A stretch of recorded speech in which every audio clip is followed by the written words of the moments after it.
প্রথমেই নজর রাখবো আজকে 40টি তাজা সংবাদের দিকে। শুরুতেই শিরোনাম। নতুন পুরসভা থেকে জল প্রকল্প, উত্তরবঙ্গ জুড়ে উন্নয়নের একগুচ্ছ পরিকল্পনা ঘোষণা অগ্নিমিত্রার। সরকারি হাসপাতালে চরকি পাক স্বাস্থ্যমন্ত্রীর, জনসাধারণের অভিযোগ শুনে স্বাস্থ্যকর্তাকে কড়া ধমক। জোড়াফুল হাতছাড়া হলে ফুলেই থাকবেন মমতা, তৈরি কালীঘাটপন্থীদের প্ল্যান বি। রেশন কি আর মিলবে না?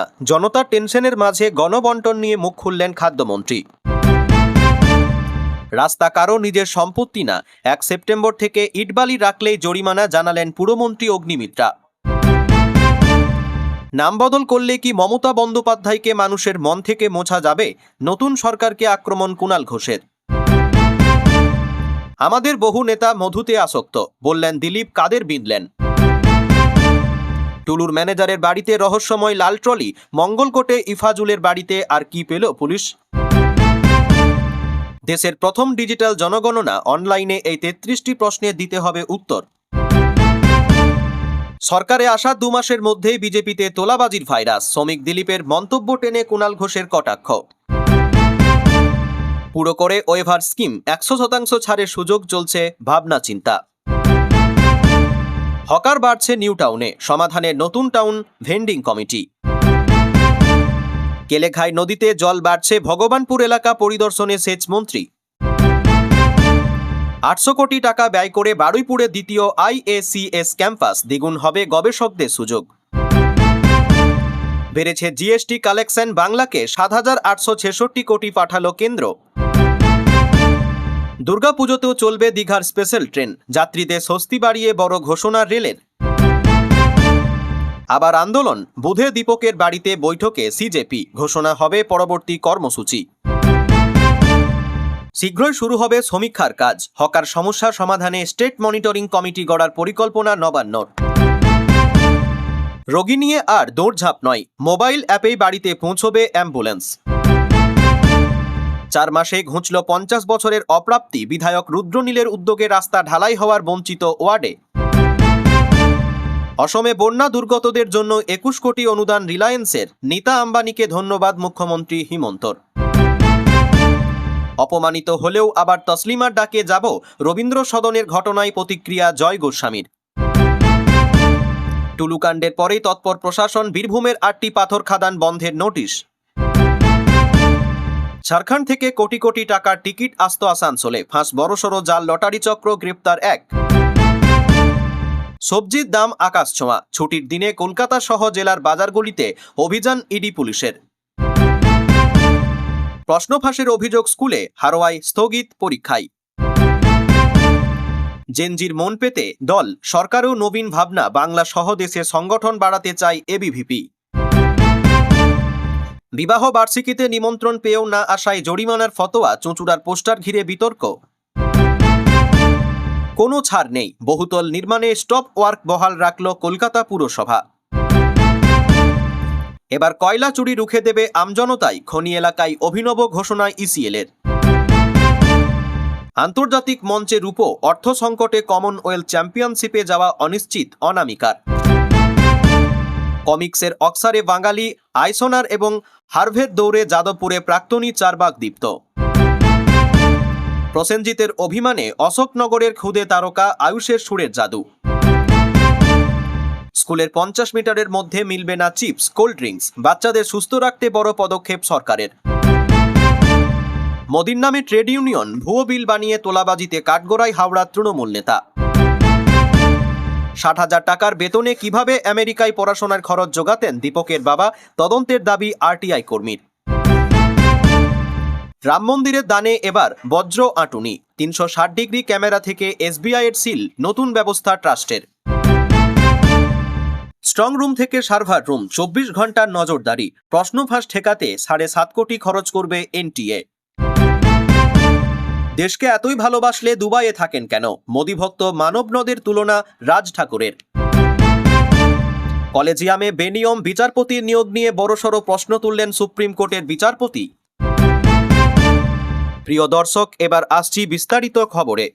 উত্তরবঙ্গ উন্নয়নে বড় পরিকল্পনা সরকারের। উত্তরবঙ্গ সফরে এসে একগুচ্ছ উন্নয়নমূলক পরিকল্পনার ঘোষণা করেছেন নগর উন্নয়ন মন্ত্রী অগ্নিমিত্রা পাল। তিনি বলেন, উত্তরবঙ্গে সার্বিক উন্নয়নের রূপরেখা তৈরি করতেই এই উদ্যোগ নেওয়া হয়েছে। উত্তরবঙ্গ সফরে গিয়ে কি ঘোষণা করলেন মন্ত্রী অগ্নিমিত্রা পাল জানান, শিব মন্দিরে নতুন পুরসভা গঠনের কাজ শুরু হয়েছে। ডাবগ্রাম ফুলবাড়িতেও পুরসভা তৈরি করার পরিকল্পনা রয়েছে। প্রায় 30 কোটি টাকা ব্যয় করে জল নিকাশি ব্যবস্থার উন্নয়ন করা হচ্ছে। আধুনিক বর্জ্য ব্যবস্থাপনার পরিকল্পনা করা হয়েছে।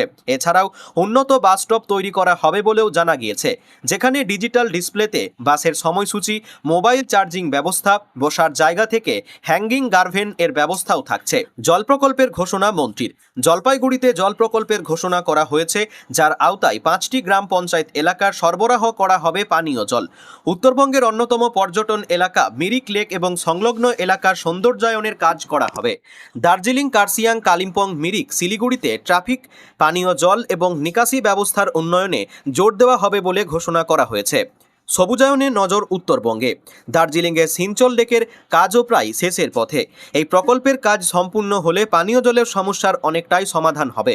আগামী 5 বছর সবুজায়নের দিকেও গুরুত্ব দেওয়া হবে। এছাড়াও দুর্গাপুজোর আগেই মদনমোহন ভ্রামরী দেবী জলপেশ মন্দিরে উন্নয়নের কাজ শুরু হয়ে যাবে। মন্ত্রী অগ্নিমিত্রা পাল বলেন, 1 সেপ্টেম্বর থেকে রাজ্য জুড়ে প্লাস্টিকের ক্যারিব্যাগ ব্যবহার, প্রকাশ্যে থুতু ফেলার মতো কাজ করতে গিয়ে ধরা পড়লেই 200 থেকে 400 টাকা পর্যন্ত জরিমানা করা হবে। এছাড়াও 8ই মের মধ্যে রাজ্যের প্রতিটি শহরকে আবর্জনা মুক্ত করার পরিকল্পনা করা হয়েছে। বাড়ি বাড়ি পরিশ্রুত পানীয় জল, সোলার প্যানেল বসানোর পরিকল্পনা করা হয়েছে। জমি থাকা সত্ত্বেও আর্থিক কারণে বাড়ি তৈরি করতে পারছেন না, তাদের ক্ষেত্রে আবেদনপত্র জমা নিয়ে সরকারের সহায়তায় বাড়ি নির্মাণের উদ্যোগ নেওয়া হয়েছে। 3 দিনে জেলা সফরে এসে স্বাস্থ্যমন্ত্রী শারদত্ত মুখোপাধ্যায় কোথাও হাসপাতাল সুপারকে ধমক দিলেন, আবার কোথাও দিলেন হাসপাতালকে ঢেলে সাজানোর বার্তা। নন্দীগ্রাম, হলদিয়া, ভগবানপুর, পটাশপুর সহ বিভিন্ন হাসপাতাল পরিদর্শন শেষে রাতে এগরা সুপার স্পেশালিটি হাসপাতালে পৌঁছন তিনি। হাসপাতালে পরিষেবা দেখে ভর্ৎসনা করেন। সাধারণ মানুষের কাছ থেকে অভাব অভিযোগ শুনে ধমক দেন হাসপাতালের সুপার ও অ্যাসিস্ট্যান্ট সুপারকে। হাসপাতালের এমার্জেন্সি বিভাগ নিয়েও অসন্তোষ প্রকাশ করেন। শেষে সাংবাদিকদের মুখোমুখি হয় স্বাস্থ্যমন্ত্রী হিসাবে দায়ভার নিজের ঘাড়ে নিয়ে হাসপাতালের হাল ফেরানোর দায়িত্ব নেন। জেলা সফরে দ্বিতীয় দিনে দীঘা রাজ্য সাধারণ হাসপাতাল পরিদর্শন করেন স্বাস্থ্যমন্ত্রী। বৃক্ষরোপণ করেন। উপস্থিত ছিলেন রামনগরের বিধায়ক ডক্টর চন্দ্রশেখর মণ্ডল। হাসপাতালের পরিচ্ছন্নতার প্রশংসা করে তিনি 10-এ 10 নম্বর দেন। পরিদর্শন শেষে তিনি সংবাদ মাধ্যমের মুখোমুখি হয়ে হাসপাতালের পরিষেবা, পরিকাঠামোর মানোন্নয়ন এবং সুরক্ষামূলক একাধিক ব্যবস্থা নিয়ে পরিকল্পনা প্রকাশ করেন। চিকিৎসক ও কর্মী সংকট এবং পরিষেবা মানোন্নয়ন নিয়ে মন্ত্রী জানান, দীঘা হাসপাতালে এই মুহূর্তে যা পরিষেবা চালু রয়েছে সেখানে মূল সমস্যা হলো ম্যান পাওয়ার বা চিকিৎসক ও কর্মী সংকট। এদিন সকাল থেকে একইভাবে হাসপাতাল পরিদর্শন শুরু করেন। সৈকত নগরী দীঘা স্টেট জেনারেল হাসপাতাল পরিদর্শনের শেষে তিনি চিকিৎসকের সংকট নিয়ে উদ্বেগ প্রকাশ করেন। হাসপাতালে অন্তত 5 জন জেনারেল ডিউটি মেডিকেল অফিসার, 3 জন শল্য চিকিৎসক, 3 জন অস্থিরোগ বিশেষজ্ঞ, 1 জন শিশুরোগ, স্ত্রীরোগ, 1 জন অ্যানাস্থেটিস্ট এবং অন্তত 2 জন রেডিওলজিস্ট প্রয়োজন বলে জানিয়েছেন। একই সঙ্গে তিনি বলেন, বিশেষ করে সার্জন, অর্থোপেডিক এবং রেডিওলজিস্টের তীব্র অভাব রয়েছে। হাসপাতালের পরিচ্ছন্নতার প্রশংসা করে তিনি 10-এ 10 নম্বর দেন। বলেন, ওভারঅল দেখলে 10-এ 9 নম্বর দেব। দীঘাকে আর নন্দীগ্রামকে এগিয়ে রাখব। দীঘায় পর্যটকদের নিরাপত্তার বিষয়ে স্বাস্থ্যমন্ত্রী বিশেষ গুরুত্ব দিয়েছেন, কারণ এখানে শনি ও রবিবার পর্যটকদের বিপুল ভিড় বা জনঘনত্ব থাকে। তিনি আরও জানান, মুখ্যমন্ত্রীর উদ্যোগে রাজ্যে মোবাইল মেডিকেল ইউনিট চালু হচ্ছে, যা চাকার উপর চলবে। দীঘায় খুব শীঘ্রই তা চলে আসবে। এই ইউনিটে handheld X-ray machine, lab, ECG এবং কার্ডিয়াক প্রোব বা ইকোকার্ডিওগ্রাফি করার সুবিধাসহ আল্ট্রাসনোগ্রাফি মেশিন থাকবে। কালীঘাট ও ঋতব্রত শিবির, 2টি ভাগ তৃণমূলের। দুপক্ষই নির্বাচন কমিশনে দাবি করেছে তারাই আসল। মমতা বন্দ্যোপাধ্যায় আগেই জানিয়েছেন, প্রতীক হাতছাড়া হলে তিনি নতুন প্রতীক নিয়ে ঝাঁপাবেন। এবার জানা যাচ্ছে তিনি তৈরি করে ফেলেছেন প্ল্যান বি। ফুলেই থাকছেন তিনি, অর্থাৎ জোড়া ফুল হাতছাড়া হলে অন্য ফুল বেছে নেবেন তিনি। একই সঙ্গে চলবে আইনি লড়াইও। কালীঘাটপন্থী তৃণমূলের প্রতীক কি হবে তা জানা যায়নি। মমতার সঙ্গী বেলেঘাটার বিধায়ক কুণাল ঘোষ জানিয়েছেন, তৃণমূল কংগ্রেস মানেই মমতা, মমতা মানেই তৃণমূল। আমাদের দল পুরোপুরি প্রস্তুতি। তবে মমতা বন্দ্যোপাধ্যায় নিজেই ব্র্যান্ড, তিনি কোনো প্রতীকের প্রতিনিধিত্ব করছেন তা আনুষ্ঠানিকতা মাত্র। 1997 সাল ঘাসের উপর জোড়াফুল প্রতীক বেছে নিয়েছিলেন মমতা। আজ 2026, প্রতীক হাতছাড়া হলে কোন ফুল বাঁচবেন প্রাক্তন মুখ্যমন্ত্রী? রাজনৈতিক বিশ্লেষকদের মতে কোনো দলের প্রতীক শুধুমাত্র সেই দলকে প্রতিনিধিত্ব করে না, তার সঙ্গে জুড়ে থাকা সাধারণ আবেগও বোঝায়। জোড়াফুল প্রতীক সাধারণ মানুষের সঙ্গে তৃণমূলের সংযোগকে অনেকটাই প্রতিষ্ঠা করতে পেরেছিল বলেই মত। শেষ 15 বছরে তা প্রমাণিত বটে। এবার প্রতীক হাতছাড়া হলে মমতা কোন প্রতীক বাঁচবেন তা নিয়ে আলোচনা তুঙ্গে। পরিকল্পনা তৈরি তা জানাচ্ছে সূত্র, কিন্তু যে প্রতীক নিয়ে তা তৃণমূল কংগ্রেসের শুরু, যে প্রতীক নিয়ে মমতা 3 বারের মুখ্যমন্ত্রী, তা সহজেই ছেড়ে দেবেন? উত্তর না। সূত্র জানিয়েছে আইনি লড়াইও প্রস্তুতি নিয়ে রাখছে কালীঘাট তৃণমূল। উল্লেখ্য, নির্বাচন কমিশন ঋতব্রত এবং কালীঘাটপন্থী তৃণমূলের কাছে কাগজপত্র চেয়েছে। মমতাপন্থীরা তা জমা দিয়েছেন, তবে ঋতব্রতরা এখনও কাগজ দেননি বলে খবর। নিয়ম অনুযায়ী দলের সংসদীয় এবং সাংগঠনিক স্তরের বেশি সমর্থন যেদিকে থাকবে সেই অংশই প্রতীক পাবে।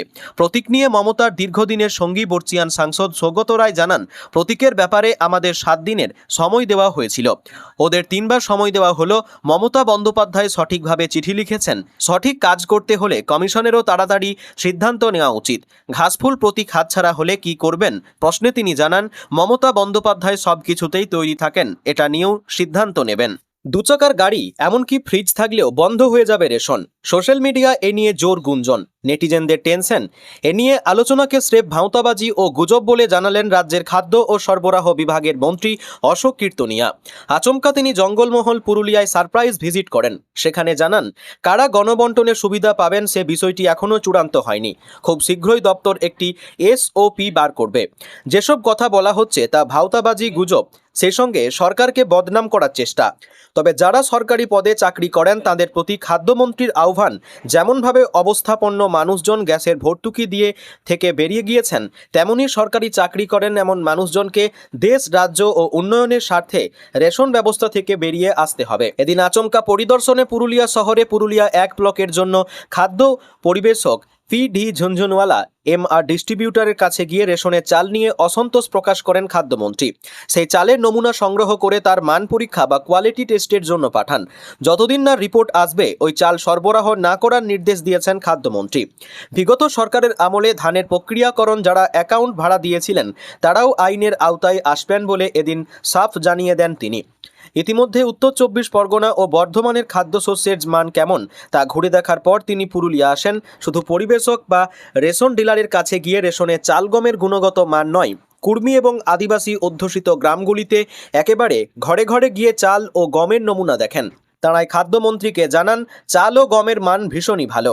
আগে চালের মান খারাপ ছিল, আটা খাওয়া যেত না, হাঁস মুরগি গরু ছাগলকে খাইয়ে দিতে হতো। পুঞ্চা ব্লকের পিঁপড়া এবং পঞ্চায়েতের ওই গ্রামে গিয়ে কাশীনাথ গঙ্গোপাধ্যায় নামে এক উপভোক্তার বাড়িতে যান মন্ত্রী। তিনি বলেন, এখন চাল বেশ ভালো, আগে আটা খাওয়া যেত না, হাঁস মুরগিকে খাইয়ে দিতে হতো। এখন আমরা যে গম পাচ্ছি তার গুণগত মান একেবারে সঠিক। এরপর ওই গ্রাম সন্নিহিত পাঁচজনগোড়া আদিবাসী গ্রামে যান মন্ত্রী। এখানেও একেবারে বাড়ি বাড়ি গিয়ে ঘরের দাওয়ায় বসে ফুলমণি মান্ডি, বাবুলাল হেমব্রম, চৌধুরী মুর্মুর মতো রেশন উপভোক্তাদের সঙ্গে কথা বলেন। সকলে জানান, বর্তমানে যে চাল এবং গম দেওয়া হচ্ছে তা নিয়ে কোনো প্রশ্ন নেই, সবই খুব ভালো। একাধিক রেশন ডিলারের কাছে গিয়ে সেভাবে কোনো বেনিয়ম দেখেননি তিনি। তবে পুরুলিয়া শহরে পুরুলিয়া 1 ব্লকের জন্য PD ঝুনঝুনওয়ালার গোডাউনে রেশনের চাল দেখে তিনি অসন্তোষ প্রকাশ করেন। মন্ত্রী বলেন, চালের নমুনা সংগ্রহ করে পরীক্ষার জন্য পাঠাতে বলেছি। যতদিন না পরীক্ষার রিপোর্ট আসছে ততদিন ওই চাল সরবরাহ বন্ধ থাকবে। এদিন বিভিন্ন রেশন ডিলারদের কাছে গিয়ে মন্ত্রী স্পষ্টভাবে জানান, রেশন পণ্য নিম্নমানের হলে তা নেবেন না, ফেরত দিয়ে দেবেন। বাড়ি তৈরির জন্য সারা বছর রাস্তা আটকে বালি, পাথর কিংবা ইটের মতো নির্মাণ সামগ্রী ফেলে রাখলে এবার থেকে গুনতে হবে মোটা অঙ্কের জরিমানা। গতকাল শিলিগুড়ি পুর নিগমের একাধিক সরকারি কর্মসূচিতে যোগ দিয়ে এই কথা জানিয়ে দিলেন রাজ্যের পুর ও নগর উন্নয়ন মন্ত্রী অগ্নিমিত্রা পাল। তিনি স্পষ্ট জানান, আগামী 1 সেপ্টেম্বর থেকে রাজ্য জুড়ে এই নতুন নিয়ম ও জরিমানা ব্যবস্থা কার্যকর করা হচ্ছে। গৃহ নির্মাণকারীদের হুঁশিয়ারি দিয়ে পুরমন্ত্রী জানান, ব্যক্তিগত স্বার্থে সর্বজনীন যাতায়াতের পথ আটকে রাখা কোনোভাবেই সহ্য করা হবে না। সংবাদ মাধ্যমের মুখোমুখি হয়ে অগ্নিমিত্রা বলেন, বাড়ি বানাচ্ছেন আর রাস্তার মধ্যে পাথর, বালি, ইট ফেলে রাখছেন, এটা আর চলবে না। 1 সেপ্টেম্বর থেকে আমরা জরিমানা আদায় শুরু করব। যখন নিজের বাড়ি করছেন তখন সেই সমস্ত সামগ্রী নিজের প্লটের ভেতরেই রাখুন। রাস্তাটা কারো নিজস্ব সম্পত্তি নয়। শহরাঞ্চলে ফাঁকা জমি কিনে বছরের পর বছর ফেলে রাখা এবং তা থেকে মশাবাহিত রোগ বিশেষত ডেঙ্গুর প্রকোপ বৃদ্ধি নিয়েও তিনি জানান, জমি ফেলে রাখলেও তা পরিষ্কার পরিচ্ছন্ন রাখার প্রাথমিক দায়িত্ব সংশ্লিষ্ট মালিকেরই। মন্ত্রীর কথাই, আমি ৩০ বছর পর বাড়ি বানাবো আর এখন সেই জমিতে ঝোপঝাড় নালা নর্দমা বা পচা জল জমে রাখবে, তা হতে দেওয়া যাবে না। নিজের বাড়ি বা বাগান পরিষ্কার রাখার পাশাপাশি ফাঁকা জমি পরিষ্কার রাখার দায়িত্ব মালিকের। আপনার ফেলে রাখা ফাঁকা জমির নোংরার জন্য প্রতিবেশীরা ডেঙ্গুতে ভুগবেন, সরকার এটা মেনে নেবে না। কেবল নির্মাণ সামগ্রী বা ফাঁকা জমি নয়, শহরে যানজট ও পথচারীদের হাঁটার পথ সুগম করতে একাধিক প্রশাসনিক উদ্যোগের কথা স্মরণ করিয়ে দেন পুরমন্ত্রী। তিনি বলেন, ফুটপাতে বেআইনিভাবে গাড়ি বা বাইক দাঁড় করিয়ে রাখলে মোটা অঙ্কের জরিমানা করা হবে। পার্কিং সমস্যার সমাধানে রাজ্য সরকার খুব শীঘ্রই একটি ডেডিকেটেড স্মার্ট পার্কিং অ্যাপ নিয়ে আসছে। যেসব হকার পুরো ফুটপাত দখল করে ব্যবসা করছেন তাদের খানিকটা পিছিয়ে গিয়ে পথচারীদের চলাচলের জায়গা ছেড়ে দেওয়ার নির্দেশ দেওয়া হয়েছে। তাছাড়া হকার নীতি বজায় রাখলেও মুখ্যমন্ত্রী শুভেন্দু অধিকারীর পূর্ব ঘোষণা মেনে আসন্ন দুর্গাপুজো পর্যন্ত রাজ্যে কোনো হকার উচ্ছেদ অভিযান চালানো হবে না বলেও আশ্বাস দিয়েছেন অগ্নিমিত্রা পাল। মমতা বন্দ্যোপাধ্যায়ের আমলে তৈরি জনমুখী ও সামাজিক সুরক্ষা প্রকল্পগুলির নাম বদলানোর চেষ্টা চলছে বলে গুরুতর অভিযোগ তুললেন কালীঘাটপন্থী তৃণমূল নেতা তথা বেলেঘাটার বিধায়ক কুণাল ঘোষ। গতকাল এক সাংবাদিক বৈঠকে ক্ষোভ উগড়ে দিয়ে তিনি দাবি করেন, বর্তমান সরকার নতুন কিছু করতে না পেরে আগের সরকারের জনপ্রিয় প্রকল্পগুলির নাম বদলে নিজেদের কৃতিত্ব জাহির করার চেষ্টা করছে। কিন্তু যতই নাম বদল করা হোক না কেন, মানুষের মন থেকে মমতা বন্দ্যোপাধ্যায় ও তাঁর প্রকল্পগুলির অবদান মুছে ফেলা সম্ভব নয়। কুণাল ঘোষ বলেন, এমন কিছু খবর আসছে যে প্রাক্তন রাজ্য সরকারের সামাজিক প্রকল্পগুলির নাম বদলের চেষ্টা হচ্ছে। আমরা এর তীব্র নিন্দা করছি। তার দাবি, অত্যন্ত সফল প্রকল্প কন্যাশ্রীর নাম বদলে কন্যারত্ন এবং জনপ্রিয় সবুজ সাথী সাইকেল প্রকল্পের নাম বদলে সারথি করার পরিকল্পনা চলছে। কন্যাশ্রী প্রকল্পের প্রসঙ্গ টেনে তিনি বলেন, মমতা বন্দ্যোপাধ্যায়ের মস্তিষ্ক প্রসূত এই প্রকল্প আন্তর্জাতিক ক্ষেত্রেও স্বীকৃত এবং প্রশংসা পেয়েছে। হঠাৎ এর নাম বদলে কন্যারত্ন করলেই কি মমতা বন্দ্যোপাধ্যায়ের নাম এবং কন্যাশ্রী মানুষের মন থেকে মুছে ফেলা যাবে? গ্রামের গরিব ছাত্রছাত্রীদের কথা মাথায় রেখে সাইকেল দেওয়ার সবুজ সাথী প্রকল্পের কথা স্মরণ করিয়ে তিনি কটাক্ষ করে বলেন, গ্রামের দিকে যখন অন্য দলের সমর্থক বাবা মায়েরা তৃণমূলের বিরুদ্ধে মিছিল করতেন, তখনও তাদের দেখা যেত মমতা বন্দ্যোপাধ্যায়ের দেওয়া সবুজ সাথীর সাইকেল নিয়েই মিছিলে অংশ নিতে। রাজ্যের নতুন সরকারের স্বাস্থ্যনীতি এবং স্বাস্থ্যসাথী বনাম আয়ুষ্মান ভারত বিতর্ক নিয়েও তোপ দেখেছেন কুণাল ঘোষ। তার অভিযোগ, ভোটের আগে বিজেপির কেন্দ্রীয় নেতারা রাজ্যে এসে আয়ুষ্মান ভারত চালুর কথা বলে মানুষকে বিভ্রান্ত করেছিলেন, অথচ স্বাস্থ্যসাথীর সুবিধা যেখানে সবাই পেতেন, আয়ুষ্মান ভারতের ক্ষেত্রে নানা রকম শর্ত থাকে। কুণাল ঘোষের বক্তব্য, এখন সরকার বলছে যারা আয়ুষ্মান ভারত পাবেন না তাদের জন্য রাজ্য সরকার আলাদা করে 5 লক্ষ টাকার বীমা করে দেবে, আর সেটা তো স্বাস্থ্যসাথী ছিল। মমতা বন্দ্যোপাধ্যায় যে আগে 5 লক্ষ টাকা পর্যন্ত স্বাস্থ্যসাথী করে দিয়ে গেছিলেন, তাহলে নতুন করে এই নাটক করার দরকার কি ছিল? তিনি অভিযোগ করেন, নতুন সরকার স্বাস্থ্যসাথী ও লক্ষ্মীর ভাণ্ডারের মতো প্রকল্পে হাত দেওয়ার উপভোক্তার সংখ্যা কমেছে এবং সাধারণ মানুষের মধ্যে বিভ্রান্তি তৈরি হয়েছে। কেন্দ্রীয় সরকারের নাম পরিবর্তনের রাজনীতি তীব্র সমালোচনা করে কুণালবাবু বলেন, বিজেপি এর আগে কেন্দ্রে আসার পর রাস্তার নাম, স্টেশনের নাম এবং বিভিন্ন সরকারি কাজের নাম পরিবর্তন করেছে। এখন রাজ্যেও সেটাই হচ্ছে। এর থেকেই প্রমাণিত হয় যে মমতা বন্দ্যোপাধ্যায়ের স্কিমগুলি অত্যন্ত ভালো ছিল এবং মানুষ তাতে উপকৃত হয়েছেন। নতুন সরকারের নতুন কিছু করার নেই, তাই তারা শুধু নাম বদলাচ্ছেন, কারণ আসল কাজটা তো মমতা বন্দ্যোপাধ্যায় আগেই করে দিয়ে গেছেন। ক্ষমতায় আসার পর থেকেই দুর্নীতিতে জিরো টলারেন্স এর বার্তা দিয়ে এসেছে শুভেন্দুর সরকার। তৃণমূল জমানার দুর্নীতির ফাইল খোলার সঙ্গে দলীয় কর্মীদেরও বারবার সতর্ক করতে দেখা গিয়েছে নেতাদের। ভোটের ফল প্রকাশের পর পার্টি অফিস ভাঙচুর থেকে ডিম থেরাপি, বিজেপি কর্মীদের এসব থেকে বিরত থাকতে বারবার হুঁশিয়ারি দেওয়া হয়েছে। এবার তোলাবাজি প্রসঙ্গে পঞ্চায়েত মন্ত্রী দিলীপ ঘোষ বললেন, আমাদের বহু নেতা আছে যারা এই মধুতে আসক্ত হয়ে যাচ্ছে, পার্টি নজর রেখেছে, চেষ্টা করছে। কাদের বিধে এমন মন্তব্য দিলীপের? বিরোধী দলের নেতা হোক কিংবা শাসক দলের মন্ত্রী, সর্বদাই দাবাং মুড়ে ধরা দিয়েছিলেন প্রবীণ নেতা। তিনি মুখ খুললে সঙ্গে এসেছে বিতর্ক। তবে এবার দলের কর্মীদের উদ্দেশ্যে তাঁর এই বক্তব্য শুনে তাজ্জব সকলে। দলের একাংশের বিরুদ্ধে তোলাবাজির অভিযোগের কথা যে তার নজর এড়ায়নি, এদিন তা বুঝিয়ে দিয়েছেন দিলীপ ঘোষ। তৃণমূল জমানার রেস টেনে তিনি বলেন, তোলাবাজির সংস্কৃতি এত তাড়াতাড়ি উঠে যাবে এটা ভাবার কোনো কারণ নেই। পুলিশকে বলা হয়েছে অভিযোগ আসলেই ব্যবস্থা নিতে হবে। আমাদের বহু নেতা আছে যারা এই মধুতে আসক্ত হয়ে যাচ্ছে, পার্টি নজর রেখেছে, চেষ্টা করছে। পার্টির মধ্যে আলোচনা হচ্ছে, এরা খুব ঘনিষ্ঠ হয়ে গিয়েছে যারা মানুষকে কষ্ট দিয়েছিল তাদের সঙ্গে। মানুষ যে উদ্দেশ্য বদল করেছে সেটা যেন আমরা ভুলে না যাই। শনিবার কলকাতার রাজারহাটের আইআইটি খড়গপুর রিসার্চ পার্কের একটি অনুষ্ঠানে তোলাবাজি নিয়েও সাবধান বাণী শোনার বিজেপি রাজ্য সভাপতি শ্রমিক ভট্টাচার্য। তিনি বলেন, পুরোপুরি তোলাবাজি আটকাতে পারিনি। বাম ও তৃণমূল সরকারের আমলে দলীয় রাজনীতির ছত্রছায়া থেকে বেরিয়ে আসার বার্তা দেন শ্রমিক। দলীয় কর্মীদের হুঁশিয়ারি দিয়ে শ্রমিক বলেন, বিচ্যুতি আছে, আমাদের মধ্যে যাদের সুপ্ত বাসনা ছিল তারা এখন সক্রিয়। তিনি আরও বলেন, রাজনীতি থেকে বেরিয়ে আসতে হবে। আমরা রাজনৈতিক সমাজের বাসিন্দা হয়ে গিয়েছি, এর থেকে মুক্তি চাই। প্রত্যেকটা পদক্ষেপে রাজনীতির অনুপ্রবেশ, এর বাইরে যতক্ষণ না পশ্চিমবঙ্গ বেরোতে পারছে, কোনো সরকার পরিবর্তন আনতে পারবে না, বিনিয়োগ আনতে পারবে না। পাথর সম্রাট টুলু মণ্ডলের সঙ্গে যোগসূত্র পূর্ব বর্ধমান জেলার মঙ্গলকোটের আইমাপাড়া গ্রামের টুলু মণ্ডলের পাথর খাদানের ম্যানেজার ইফাজুল হকের বাড়িতে তল্লাশি চালালো পুলিশ। ইফাজুলের ঘরে তালা ভেঙে সেখান থেকে কয়েকটি ট্রাঙ্ক এবং একটি লাল রঙের ট্রলির সন্ধান পান তদন্তকারীরা। সেই সব ট্রাঙ্ক ও ট্রলির তালা ভেঙে তল্লাশি চালানো হয়। টুলু মণ্ডলকে নিয়ে শোরগোলের মাঝে 3 দিন আগে মঙ্গলকোটের এই বাড়িতে এসেছিলেন ইফাজুল। গত শনিবার সকালে তিনি ডাক্তার দেখানোর নাম করে বাড়ি ছেড়ে চলে যান। তারপর থেকে পরিবারের সদস্যদের সঙ্গে তিনি যোগাযোগ করেননি। পুলিশের অনুমান, তিনি গা ঢাকা দিয়েছেন। এই সব ট্রাঙ্ক ও ট্রলিতে টাকা বা সোনা ছিল কিনা তা তল্লাশি করে দেখছেন তদন্তকারীরা। জানা গিয়েছে, আইমাপাড়া গ্রামে অবসরপ্রাপ্ত সরকারি কর্মী আনিসুর রহমানের বাড়িতে অভিযান চালায় মঙ্গলকোট থানার পুলিশ। সাড়া না পেয়ে পাঁচিল টপকে বাড়িতে ঢোকেন পুলিশ কর্মীরা। এরপর ডাকাডাকি করে ঘুম থেকে তোলেন পরিবারের সদস্যদের। আনিসুরের মেজ ছেলে ইফাজুল হক আগেই বাড়ির দুটি ঘরে তালা লাগিয়ে দিয়ে চলে যান। ওই ঘর দুটির চাবি ইফাজুলের কাছেই রয়েছে। এই কথা শোনার পর পুলিশ ঘর দুটির তালা ভেঙে তল্লাশি চালায়। সেখানে মেলে একাধিক ট্রাঙ্ক ও ব্যাগ, সেগুলিতে তালা লাগানো ছিল। যদিও পুলিশ সূত্রে জানা গিয়েছে, তল্লাশিতে তেমন কিছু মেলেনি। ঘর থেকে কোনো নথিপত্র উদ্ধার করা হয়েছে কিনা তা এখনও জানা যায়নি। বাড়ি ছেড়ে যাওয়ার সময় ইফাজুল কিছু নিয়ে গিয়েছিলেন কিনা তাও খতিয়ে দেখছে পুলিশ। স্থানীয় সূত্রে জানা গিয়েছে, আইমাপাড়া গ্রামের বাসিন্দা অশীতিপর বৃদ্ধ আনিসুর রহমান চাকুলিয়া উচ্চ বিদ্যালয়ের করণিক পদে চাকরি করতেন। তার ছেলে 50 ইফাজুল প্রায় 6 বছর আগে টুলু মণ্ডলের কাছে কাজে যোগ দেন। পরিবার সূত্রে জানা গিয়েছে, ইফাজুলের দিদির শ্বশুরবাড়ি আউস গ্রামের কাঁটাটিকুড়ি গ্রামে। দিদির শ্বশুরবাড়ির দূর সম্পর্কের আত্মীয় টুলু মণ্ডল। সেই সূত্রে টুলু মণ্ডলের কাছে কাজের সুযোগ পান ইফাজুল হক। আগে চাষাবাদের কাজ করতেন তিনি। পাথর সম্রাট টুলু মণ্ডলের সঙ্গে কাজ শুরু করার পর তার ভাগ্যের চাকা ঘুরে যায়। সিউড়িতে ফ্ল্যাট কিনে সেখানেই সপরিবারে থাকতেন তিনি। স্থানীয় ও পরিবার সূত্রে জানা গিয়েছে, একমাত্র পরবের সময় বা কোনো বিপদের সময় বাড়িতে আসতেন ইফাজুল। ইফাজুলের ছোট ভাই মোজাফফর হোসেন বোলপুরে একটি হাই মাদ্রাসায় চাকরি করেন। সেখানেই থাকেন। বাড়িতে বৃদ্ধ বাবা মাকে সঙ্গে নিয়ে থাকেন বড় দাদা নজরুল হক। বাড়ির প্রতি দায়িত্ব তেমন না থাকলেও পৈতৃক জমির ধানের ভাগ বছর বুঝে নিয়ে যেতেন ইফাজুল, এমনটাই জানিয়েছেন স্থানীয়দের একাংশ। পৈতৃক বাড়ির দুটি ঘরে তিনি তালা লাগিয়ে চলে যান।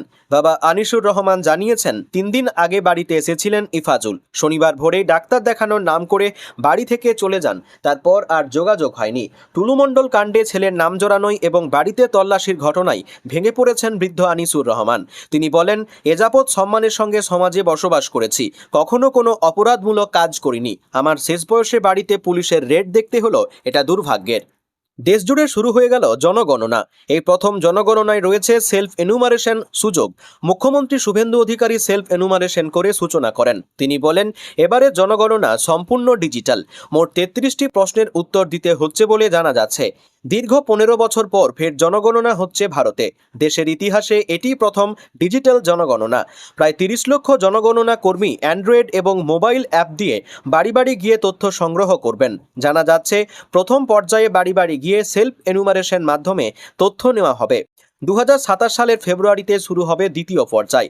জনগণনার পাশাপাশি এবার জাতিভিত্তিক পরিসংখ্যানও সংগ্রহ করা হবে।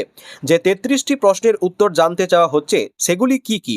জানা যাচ্ছে, বাড়ির নম্বর, জনগণনার জন্য বাড়ির সংখ্যা, ঘরের মেঝের উপাদান, দেওয়ালের উপাদান, ঘরের চাল বা ছাদের উপাদান, বাড়ির বর্তমান অবস্থা, বাড়িটি কোন উদ্দেশ্যে ব্যবহার, পরিবারের সদস্য সংখ্যা, পরিবারের প্রধানের নাম, তপশিলি জাতি, উপজাতি বা অন্য কোনো গোষ্ঠীর অন্তর্ভুক্ত, বাসস্থানের মালিকানা, ঘরের সংখ্যা সহ একাধিক বিষয় জানতে চাওয়া হচ্ছে।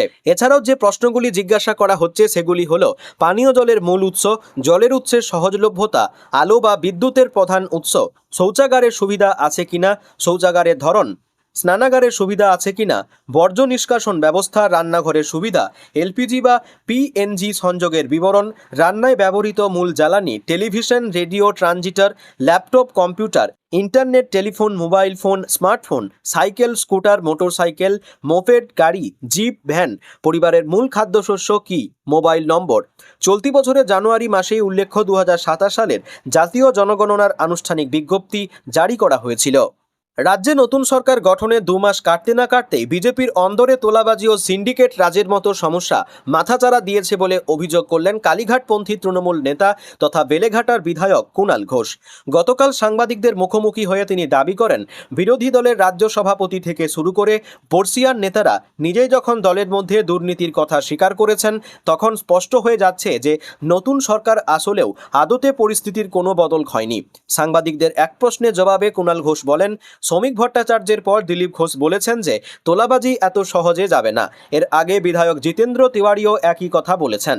অর্থাৎ একটা সরকার মাত্র 2.5 মাস হলো এসেছে, আর তার মধ্যেই দলের শীর্ষ নেতাদের বলতে হচ্ছে যে বিজেপির মধ্যে তোলাবাজি ঢুকছে, তা রুখতে হবে। বিজেপির শীর্ষ নেতৃত্ব ও সাধারণ কর্মীদের মধ্যে ফারাক রয়েছে বলে দাবি করে তিনি আরও বলেন, নেতারা ভালো কথা বলছেন, কিন্তু সেই কথা কি গ্রাসরুট লেভেলে বা স্থানীয় স্তরে কেউ মানছে? সবটাই যেন সোনার পাথর বাটি হয়ে যাচ্ছে। রাজ্য সভাপতি শ্রমিক ভট্টাচার্যকে বলতে হচ্ছে এভাবে তোলাবাজি চলবে না, দিলীপ বাবুকে বলতে হচ্ছে দলে যোগ ঢুকছে, আর জিতেন্দ্র তেওয়ারিকে বলতে হচ্ছে আমরা 2 মাসের মধ্যে সবাইকে ছাড়িয়ে গেছি। রাজ্যের বিভিন্ন প্রান্তে তোলাবাজির অভিযোগ এবং তাতে দলের কিছু নেতার নাম জড়ানো নিয়ে অত্যন্ত স্পষ্ট ভাষায় সতর্ক বার্তা দিয়েছেন দিলীপ ঘোষ। তিনি বলেন, তোলাবাজির সংস্কৃতি এত সহজে উঠে যাবে না। পুলিশকে বলা হয়েছে অভিযোগ পেলে ব্যবস্থা নিতে, আর সেই তোলাবাজরাই আমাদের অনেক লোকের সঙ্গে মিশে যাওয়ার চেষ্টা করছে। আমাদের বহু নেতা, বিশেষ করে যারা নতুন বিধায়ক হয়েছেন এবং এতদিন প্রশাসন বা ক্ষমতার স্বাদ পাননি, তারা হঠাৎ ক্ষমতা পেয়ে বদলে যাচ্ছেন। এই নতুন মধুতে অনেক আসক্ত হয়ে পড়ছেন। দলের করা নজরদারির কথা মনে করিয়ে দিয়ে দিলীপ ঘোষ হুঁশিয়ারি দিয়ে বলেন, দলের কর্মীরা সচেতন, তারা এসে কমপ্লেনও করছেন। 6 মাস যেতে দিন, পার্টি সব হিসেব বুঝে নেবে।